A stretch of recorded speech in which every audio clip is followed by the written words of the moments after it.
Because the fact is that the programs that are labeled as being for the poor, for the needy, almost always have effects exactly the opposite of those which their well-intentioned sponsors intend them to have.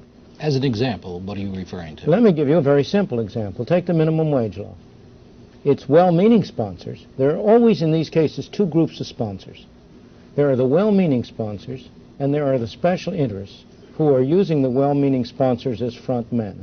You almost always, when you have bad programs, have an unholy coalition of the do-gooders on the one hand and the special interests on the other.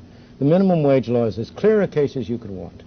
The special interests are, of course, the trade unions, the monopolistic craft trade unions in particular.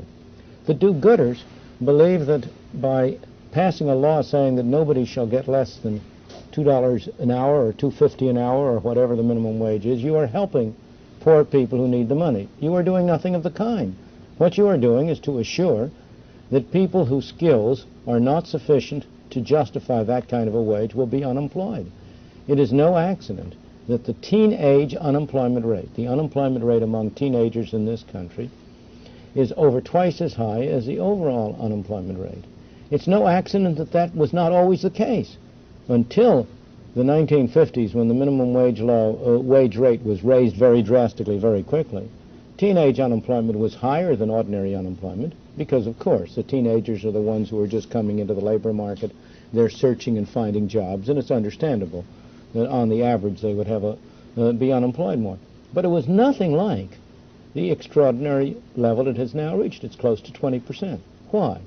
Because the minimum wage law is most properly described as a law saying employers must discriminate against people who have low skills.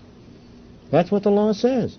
The law says here's a man who has a skill which would justify a wage rate of $1.50, $2 an hour. You may not employ him. It's illegal because you have to. If you employ him, you have to pay him $2.50. Well, what's the result? To employ him at $2.50 is to engage in charity. Now, there's nothing wrong with charity, but most employers are not in a position where they can engage in that kind of charity. Thus, the consequences of minimum wage rates have been almost wholly bad, to increase unemployment and to increase poverty. Moreover, the effects have been concentrated on the groups that the do-gooders would most like to help. The people who have been hurt most by minimum wage laws are the blacks.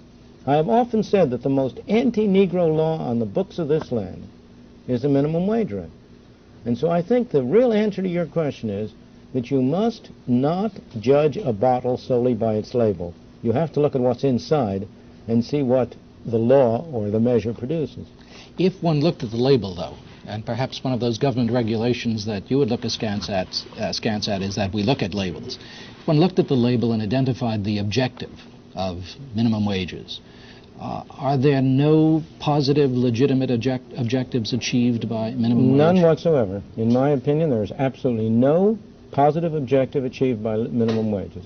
Its real purpose is to reduce competition for the trade unions and make it easier for them to maintain the wages of their privileged members higher than the others.